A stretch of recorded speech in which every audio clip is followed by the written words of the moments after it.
new towns. So it's nice to see so much interest in this tonight, because the new towns have something to offer us still today. A very warm welcome to you, and I'm very glad that there's so many people come this evening. My name is Fred Pond, and I've been invited to be your chairperson for this evening on the topic Growing Up in the Garden City. We are very fortunate to have two very qualified speakers for this meeting, Richard Reiss and Richard Busby. After the talks, there will be a short period for comments and questions, followed by a brief interval before we show the slides. After the slides, there will be a further occasion for comments and questions. So Ebenezer Howard was father of the Garden City movement. In 1898, presented his views and proposals in a book called Peace Path to Real Reform. The Garden City Association was formed in 1899. Also, there were other groups, the Newtown Guild, the Newtown Council, who formed a company called the Pioneer Trust Limited. These various groups eventually cooperated together. The aims of these groups was to develop new communities with foundations of harmony. All their thinking and proposals still offer us today solutions to the many urban problems, from Broadwater Farm to the recent events in Los Angeles. Richard Reiss's connections go back to his father, Dick Reiss, who, as one of the small group who with F.J. Osborne, his sons here tonight, Tom, and C.B. Purdon, around Ebenezer Howard, founded Welwyn Garden City. He was an expert in housing conditions and land values, with special interest in social development. Became vice chairman of the Welwyn Garden City Company Limited to the Development Corporation was formed in 1948, to which he was appointed vice chairman. Dick and Richard Reiss were both prominent in encouraging sport, health and the Boys Club. Dick Reiss died in 1959. Richard Reiss took up town planning in 1946, became a fellow of the Royal Planning Institute and a chartered municipal engineer. In 1937, graduated in civil engineering at King's College, London. Since 1946, held various appointments in Manchester City, Middlesex County, Swindon Borough, and in central government regional planning. Richard will talk about the 1920s, when his parents came to live in Welwyn Garden City. Our other speaker is Richard Busby, has been associated with Welwyn Garden City for a mere 43 years, though confesses not to have been born here. However, both his sons were born in the town and went to school here and still live here. So do Richard and his wife Janet. She will be known to several generations of young garden citizens, since she taught at public schools now Hollywood and other schools including Monk's Hall. Richard is perhaps best known as the author of the book Welwyn, published in 1976, and as a librarian at Welwyn Garden City Library and currently at Hatfield Library. He has long and deep interest in the history of the Garden City and the area around it. It is when they ask you to do reminiscence sessions like this that you begin to feel a part of the history of the town yourself. My connections with Welwyn Garden City go back a long way, to when my grandfather Henry Pond, who ran a temperance tavern in Bunhill in central London, where on occasions the Newtown Guild met, and in the mid 1890s. The meetings developed the various proposals of the Newtown Guild. Later on, his brother Arthur Pond established in 1910 an ironmonger's business in Station Road, Letchworth. The premises continued trading to the present day under the name Russell Hardware. My parents came to Welwyn Garden City in 1923. When a boy, I used to sail my land yacht, which I'd made, down Hanside Bay. Thing impossible to do today. There used to be a pond outside this meeting house, and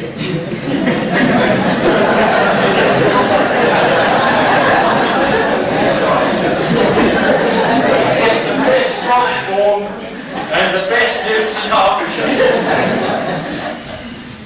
we are lucky we still have hedgehogs and swallows. They haven't all disappeared. Anyhow, we have pleasure to ask Richard to give his address. Thank you, Richard.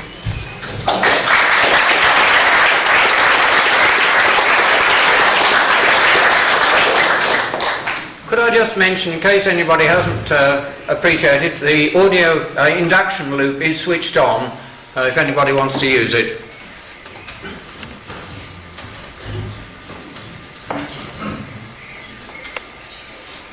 Well, thank you, Fred, and good evening. I'm so glad to see what a lovely lot of people we have here tonight. I'll try and tell you about the 1920s. You will remember that the period began with the memories of a destructive world war and ensuing shortages, especially in housing, and ended with the worldwide slump in 1929. By 1930, the town, which was founded in 1920, as you will probably be aware, reached a population of about 8,000. I'm a child of this town. Welwyn Garden City is my mother and father, metaphorically speaking, though I was adopted, not born here. I can, I suppose, remember life before Welwyn Garden City, being born during the Great War previously mentioned. My father was absent in the war. We had no fixed home. So with my mother, Celia Reiss, we were at her father's home in Surrey, and sometimes with grandmother Reiss in London. And we remember air raids then. Then there was the Armistice and father's return, and then a house in a quiet square in Camden Town, where two more babies were born. I was the eldest, you see. And then early school in Hampstead. But I remember a bit of all that. Then in 1920 onwards, there were visits to a place beyond Hatfield, where we were going to live. After changing trains at Hatfield, because there was no railway station here, and we had to change onto the Luton branch line at Hatfield, we changed trains and we alighted at a wooden platform near pine trees. And there was a path leading through a pretty garden up to a pleasant low wooden building with a veranda, with the interior smelling of linoleum and beer, and this was a primeval cherry tree restaurant. The slides were showing a few, but they are to the point. They illustrate most of the things that we are talking about when we talk about places. The lane running away from what we know as Hunter's Bridge leads, skirts some woodland, which is on the right. On the left there is some open land and 2 or 3 new huts. One was marked the State Office and one was marked Barclays Bank, and I think the other was another bank. Among the trees on the right are long black wooden huts. If I had looked closely, I would have seen that one was marked school, another parish council offices, another community room, and a church. Further along there was a building like a large Nissen hut on the left. This was the embryo Welwyn department stores. Further along Bridge Road, on the right, where Woodside House now is, there was a sign which said Welwyn Builders and Joiners. These were what I remember as I went arriving. And Welwyn Builders and Joiners, territory forbidden to small boys. And then some houses and a new road or two. The roads were unsurfaced. It was gravel on clay subsoil. But the footpaths at the side were concrete with neat brick edging. But cyclists were, of course, kept, in those days, were kept on the road and off the footpaths. And it wasn't very nice for us small boys with our little bicycles to ride on the gravel. Then we went past some concrete and colour-washed houses. This was the labour-saving houses limited in Broxwood Lane and Delcott Close, and eventually showed a piece of rough brown which was to be our future home. I cannot be precise about dates, but I am told we moved in 1921 to a rented house, and then in 1922 to our new house in Broxwood Lane. and then 2 more children were born. My parents lived there until 1959 when my father died. That little picture on the piano is one page out of Punch's Almanac for 1921. And it's a little diagram which is in an advertisement for Welwyn Garden City. The top line reads yesterday, which is a smoky industrial town. Today is the middle one with a suburban railway station and once again a smoky, crowded city. And the lower one is tomorrow with nice houses and trees and fresh air and birds that sing and so on. And I've kept that. It was given to me and I found it the other day, quite recently, at the bottom of a carton of papers. I now know that there were lots of building estates round about big cities, but here there was to be, we provided houses and little else, but here there was to be a garden city, a freestanding, self-dependent, and I must admit sometimes rather self-conscious town designed for healthy living and industry.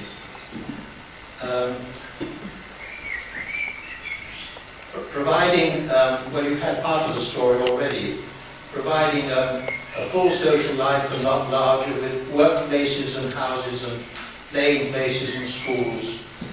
And it was built and controlled by a public-spirited landlord, which was, of course, the Welwyn Garden City Limited. Some used to call it monopolistic. I believed in these ideals like a fifth gospel. Wasn't there a prophet called Ebenezer Howard who expounded the gospel of garden cities, humane, scientifically designed towns with good community spirit? And didn't my father go to work in the estate office? He did. And, right, well now, I was now about 6 years old and I was sent to school. My first school was in the Lawrence Hall, which I have to explain is a building marked Thalians in Applecroft Road. That was provided by a gift from Miss Lawrence of Letchworth as a goodwill. Letchworth being the first garden city and Welwyn, we called it the second garden city. There were 2 classes. Mrs. Williams took the older children and Mrs. Haggis took the little ones, like me. Soon the permanent county council school was built and opened in 1923 on the land next to the Lawrence Hall, which is now Applecroft School, and it was then called Hanside School, with 8 classrooms, which I found have now since been demolished and rebuilt. And we moved in there. It was like many other schools, no doubt, but there was a lot of open air activity, including gardening, and we had splendid playing fields, and there was a lot of craft work in class. Chiefly, I remember out-of-school life, roaming the woods, and sometimes climbing trees when I thought my mother was not looking. The house-building activity was serviced by a light railway. I have a picture of that, which is something that newspapers seem to have got hold of. And this was on removable tracks. There was a petrol motor engine to pull these tipping wagons. Sometimes there was a horse. So I'm told, I don't remember that, but I'm afraid there were some boys of my acquaintance who saw the opportunity when there was a slight incline to give the wagons a push and then jump on and go riding down the hill. I can't remember whether I was a participant or whether I was a watcher.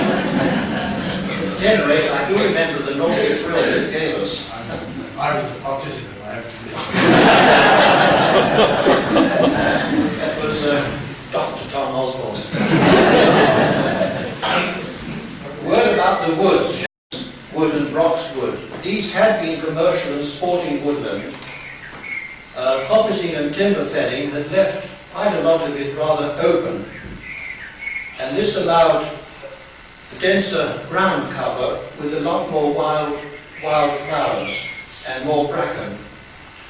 Sometimes the bracken was set alight from the sparks from the puffing train going up the Luton branch line.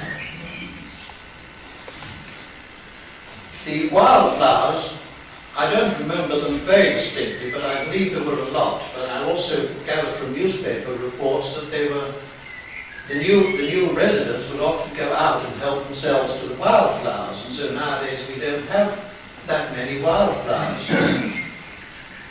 However, they may, with the new coppicing, I hope that they will come back. I rarely got further than the 6 ways where the rhododendrons or ponticums are, because beyond that was a mystery, and Digswell House at that time was still tenanted by occupants. And then there were the factories, the shredded wheat, first large factory. They welcomed visitors to see the processes, ending with a gift of a small packet. I went many times. When I tried, somewhat unaccompanied with my young friends, we would finally turn back. I liked the sports and games for young people, which were arranged by my father and other sporting parents. The cricket pitch was where John Lewis now is. It had several moves before reaching its final home in the lovely ground at Digswell Park. Much of this would have been the common experience of young people in those days, but I had something more to remember. As you know, or as you heard, my father was the director of the company, but more than that, he was living here, and he was deputy chairman of the development committee, and usually very often in the chair.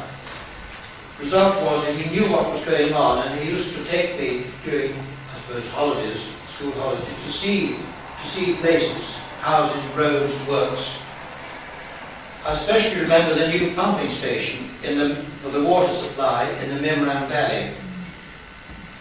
At first they had 2 large horizontal gas engines with huge cranks.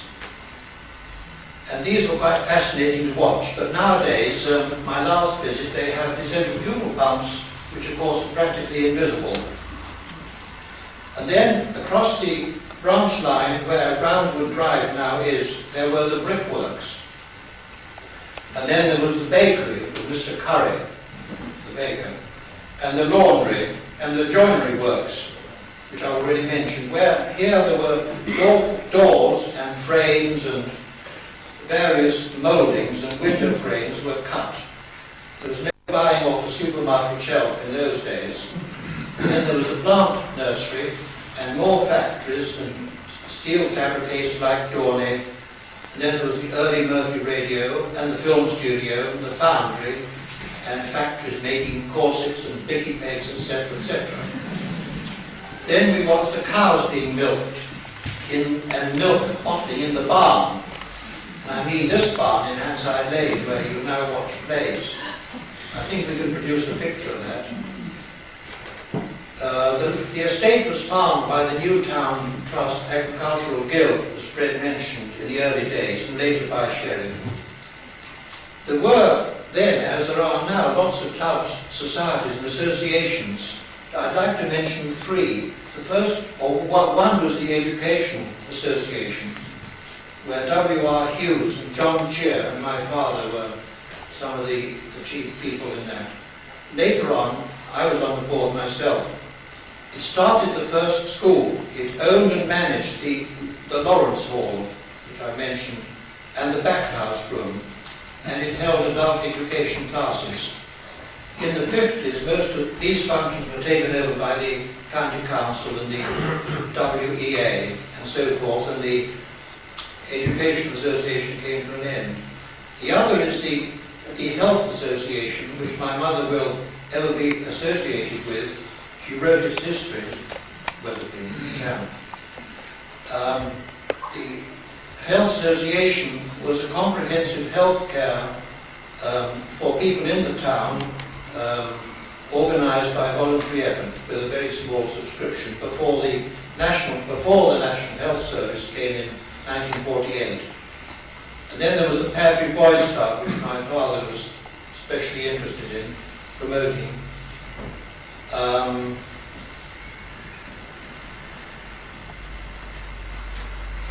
Then I should mention the theatre. The theatre was built in quite early days, as you'll see in one of the pictures, quite surprisingly early. One of the extraordinary changes over the years is the change to fashion. In those days, if you had long hair or had wearing sandals or you had any unusual clothes, you were automatically branded as being a bit cranky. And it's possible that some of the Garden citizens were, but the majority were not. And for some time, being connected with the Garden City, and also the wrong impression that it had to do with speculative building, it meant that I was often subjected to taunts and jokes when I was mixing in circles outside the Garden City. This stiffened my determination to speak up for Welwyn Garden City whenever possible. I hope I've given some idea of the feeling of the pioneering spirit of the early days, the excitement of it. I would also just like to refer to something that I knew about vaguely, but I heard in a talk quite recently that in the early days, when a lot of the houses were rented from the company and also from the council, that there was a voluntary organisation which used to call on newcomers, and I understand also they were often taken a basket or box of fruit and vegetables to welcome them. And I think this kind of thing, which my mother was much involved with, and wives of other directors, was obviously very much appreciated by new residents. I must mention the Welwyn stores. This was gradually extended. It was where Roseanne House is, and we have a picture or two, and it became in effect a social centre, and the more so when a cafe was added. And there was a hall where silent films were shown in those days. The 1925 handbook, which I found in the library, mentions The Lost World and Ben-Hur. I do remember seeing The Lost World, but for some reason Ben-Hur was not what I saw. Felix the Cat was the popular and perhaps the only cartoon, but our visits to the cinema were very strictly rationed. I was asked if I could say something about the meeting house where we are, Friends Meeting House, where we're meeting now. It was built in 1925. I've probably forgotten to write down the opening of the new railway station was in 1926. That was one of the landmarks in the development of the town, the new railway station, 1926.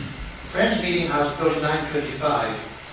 Although I worship here now, my Sunday school was in the early St. Francis Hall.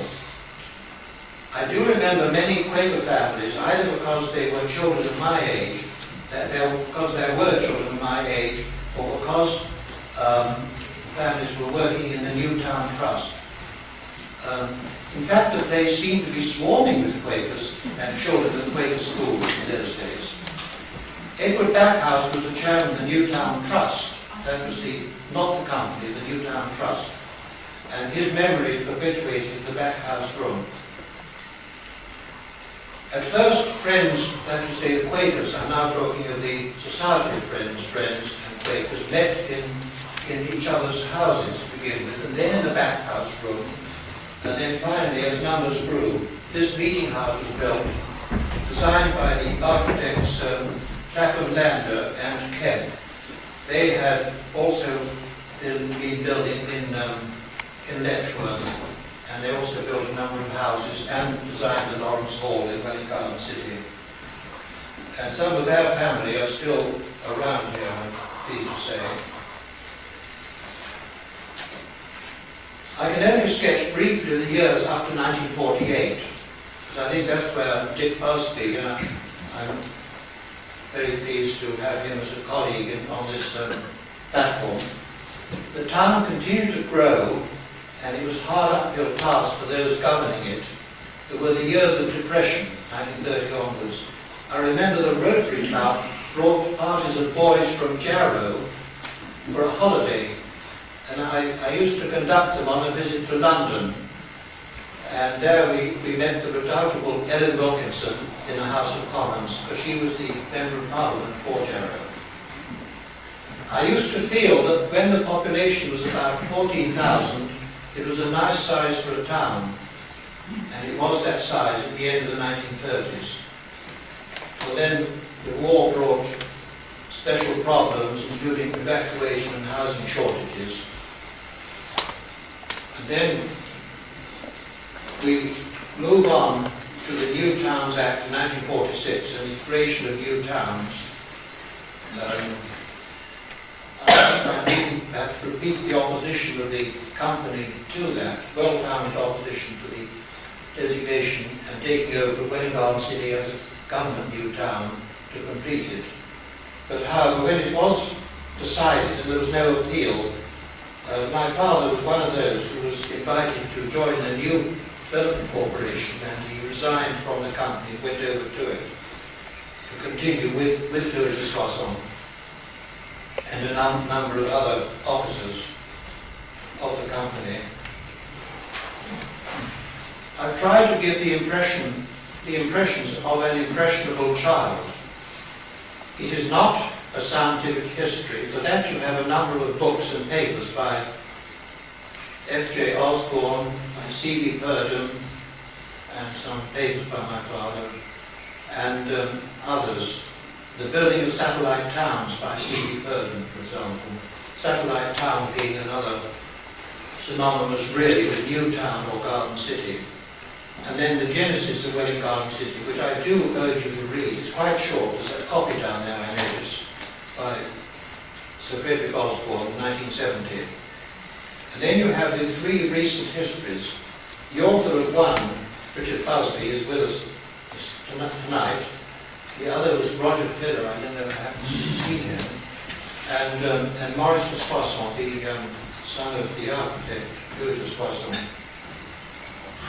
Some of these you can buy or you can borrow from the library, but, and I think lastly about papers, the Welwyn Garden City Society, and I forgot to mention at the beginning, the chairman of the Welwyn Garden City Society, John Watson, telephoned me half an hour before the meeting to say that he was prevented from coming along tonight. I'm sorry about it. Anyhow, the Welwyn Garden City Society produced the Heritage Broadsheet, and I believe that there are copies, if they haven't all been sold, on the table near the door. It costs £1, and it has a unique potted history. Well, I'd like to thank Fred Pond and the Welwyn Garden City Society for promoting this. And also I'd like to thank Angela Esserin from the library. I don't know if she has come to generate. Dick Busby can pass on my thanks to Angela, who helped me to locate and even make some of the early slides. I believe the photographer is here, so I thank him too. And also I'd like to thank Noga and Matthew, the wardens here. I think Matthew is just catching my eye with that. And I would like to thank you all for coming. And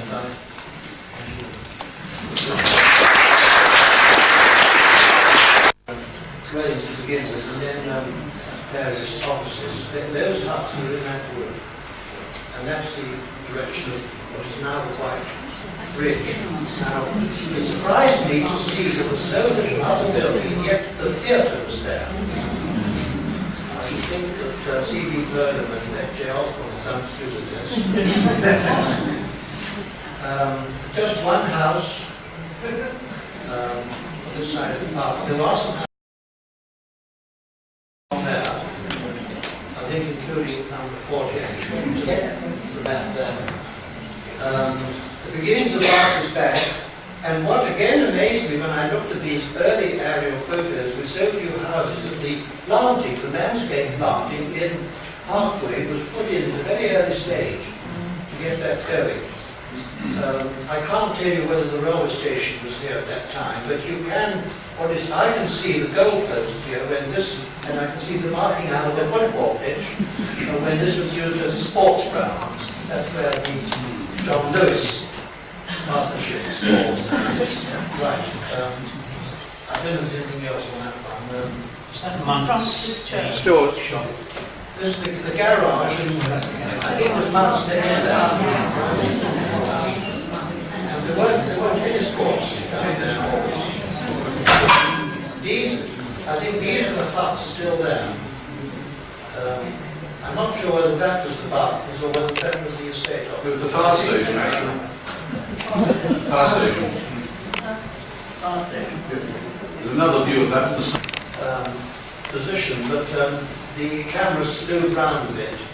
And I think it's the later one, I think the cherry tree has been extended more, and you've got possibly the beginnings of Broadwater Press there. But you've still got the open ground. I think there was some other temporary shops along there. Barclays Bank has been built, and the post office is here. And the village stores is on this corner. And the White Bridge has opened up the estate, which is beyond the branch railway line. And you can still see the line of the old lane running along here, which has stayed there for quite a long time, and still, at this end, there's still a little bit of it left over.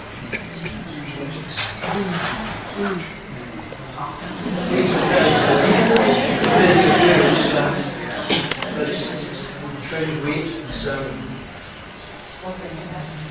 before the grain silos were extended, of course.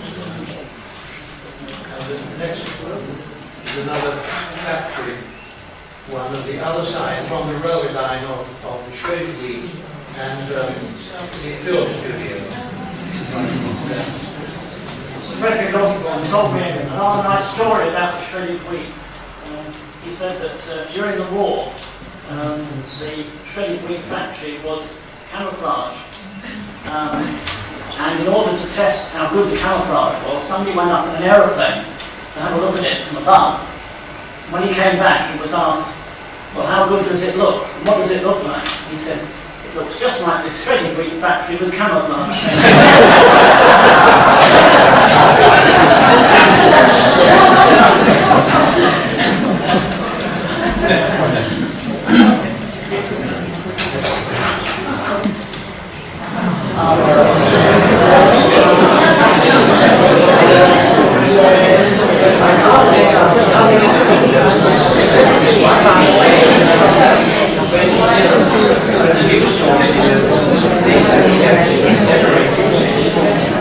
One of the pictures of the old village stores, which we love very much. There's the fish department and the hardware department. This was the other end of that frontage in the corner of Parkway, and I think that the cafe was on this corner. And, on days like the happy time, we used to sit outside there. Not that I spent much time drinking coffee there. This is quite popular. But again, I think this must have been taken at the time when it was all being transferred to the new building, because nothing's going on now. Next one.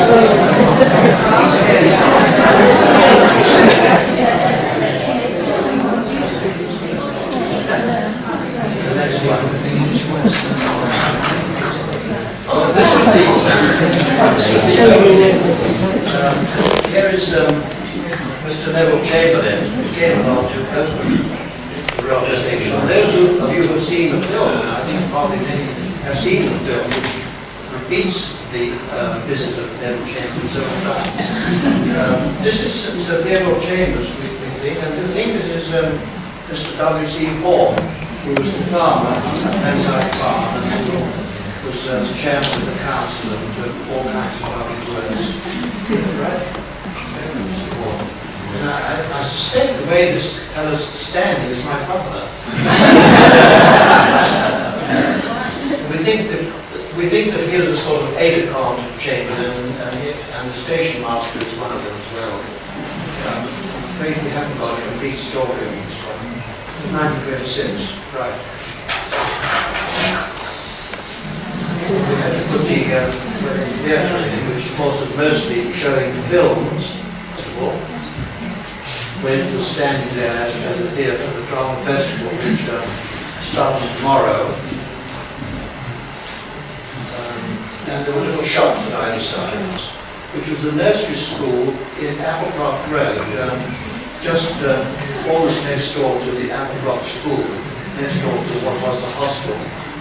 And the nursery school was started, there was a nursery school committee, and they had classes in the Lawrence Hall, but my mother put up, well, my parents put up the money to build this, and it was later extended a bit, and the committee provided the staff for it, and of course, I didn't go there. Luckily, I was too old. But my younger sisters and brother were there. So it was quite a success in its time, but I suppose it came to an end when the war came on. I don't really know how. No, it was on during the war because I was just remembering that the fees for my son were £3 a term. It's quite reasonable. What does that become now? Yes, What is it now? Well, it was converted into a private house now and has been extended somewhat. Is it correct?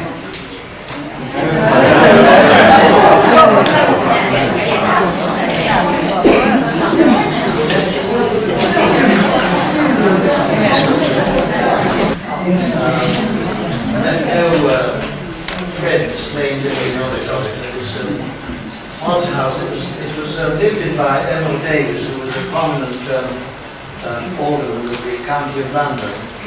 And I used to go there pretty often because his younger son was a good of mine. And here was where the pond was. And it was Mr. Davis who complained of the smell of the pond and he blamed it for it.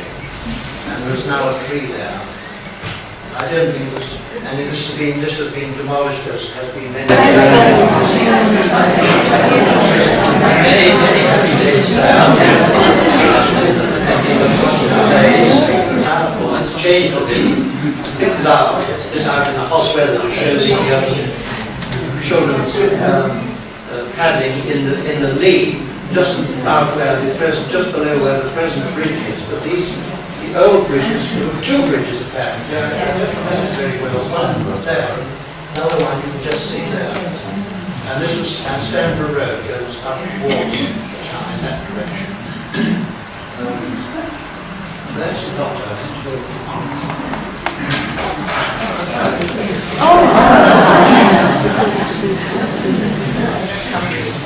I don't have to tell anybody in the audience where this is, but as it was the starting point for my talk, I just had to put this one in.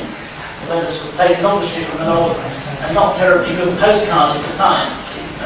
It does show the viaduct, of course, before the gantries were put up for the electrification of the railway line. But I'm not going to dwell on the viaduct now. The next picture.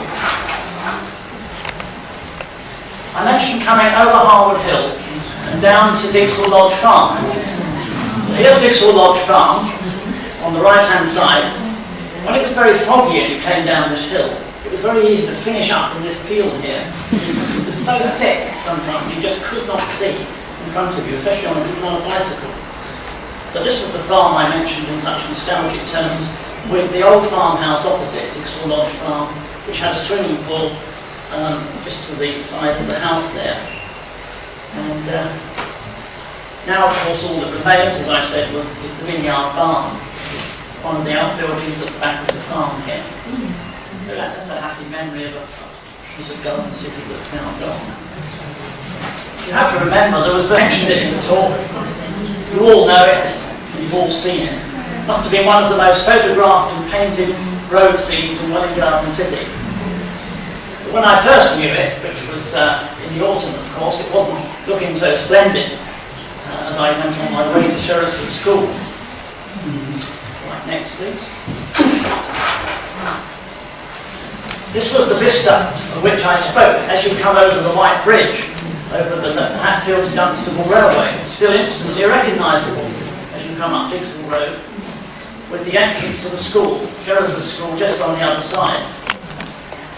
I have a particularly fond remembrance of my first weeks at Sherriswood School. But I just happened to arrive there at the time when I first knew it. Of course, it's since been replaced by that Bronze Park, with the post office down here. And some of the shops which I mentioned, for those not familiar with Underwoods and Edwards on the left-hand side further down. Of course, there are no ground shots of any of those shops that I've been able to find. You'll have to be content with a few advertisements from the 1950s on the Welwyn Times. Here's one. This was the only one I could find fairly quickly for Underwoods. Scotch seed potatoes, Carter and Ridgeon seeds, Dutch gladiola and other summer flowering bulbs, a quarter-cast Commando, new 14-inch Atco Mirth, 35 shillings. I had to fork out 59 and 11 for my school blazer, which I wrecked in no time. I was into long trousers by 11, but interesting the prices. The Grammar School, the Howard School, Applecroft, Blackthorn and Lemsford, a whole series of very, very good local advertisements by Mr. Monk. Like other shops in Letchworth and Hitchin. They were always illustrated in some form. Next, please. Now, I mentioned the stores. What I did not mention, I've only included this slide because you know what the stores looks like, because of the old laundrette. I used to have down on the side of the stores where the Selfridge was until recently. Now back as another department. I think it was 2 and 6 for a full wash then, something like that. There was other prices for dry cleaning and things on the side again. That became something of a sort of social gathering spot for those who couldn't afford a washing machine. You said the Richard Baldhead chair. It is. Yes. It is. Yes. Can I say a story about that? No, it's just that it's very interesting. We've got Richard Baldhead, Richard Baldhead Ben, and George Lansbury came down to the town together with the first Labour peer, Lord Ponsonby, and had the photograph taken sitting on that bench with him with his granddaughter. Little being, of course, the wife of old Nick, the headmaster of our school. It's very sad that Cat Steele is daughter can't be now. At the time, from the 50s. It does show how, when we looked at those early pictures of Parkway that Richard showed, how what a marvellous effect the landscaping has had on the town centre. This isn't a particularly, it's not taken for its landscaping qualities, this picture, but it is indicative. And so was the previous one, how good the landscaping has been over the years. Next page. A public house. Again, I've spoken about it in the talk, unless other people have things they wish to say about it. The other thing I would say was that I had my wedding reception there in 1960s, early 60s. So it did fulfil a number of functions apart from being a public house. I think as a librarian, it's my tribute to one of the predecessors, one of the early librarians here. Because the library in those days was run on even more shoestring and relied very heavily on donations and other things as a source of their books, not just the income they got from the rates. So they were very difficult, they had to work extremely hard to keep in place. But Mrs. Bonny, who was one of these people who would speak her mind if something made her angry. And there was a very telling letter in the Welwyn Times which I came across by chance about somebody who had been lacking in public spirit by vandalising something out behind the library and the back of the library. And she really went for this person in the letter in the Welwyn Times in a way which I don't think librarians today would be allowed to. I don't want time to want to finish. Shall we go on the car park? It's just another quarter now. Because I was already a little too long. How many favourite it? Right, we'll go on the car park.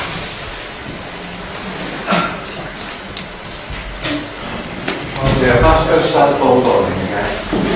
Anybody remember the butcher shop in People's Hill? Yes. That's one.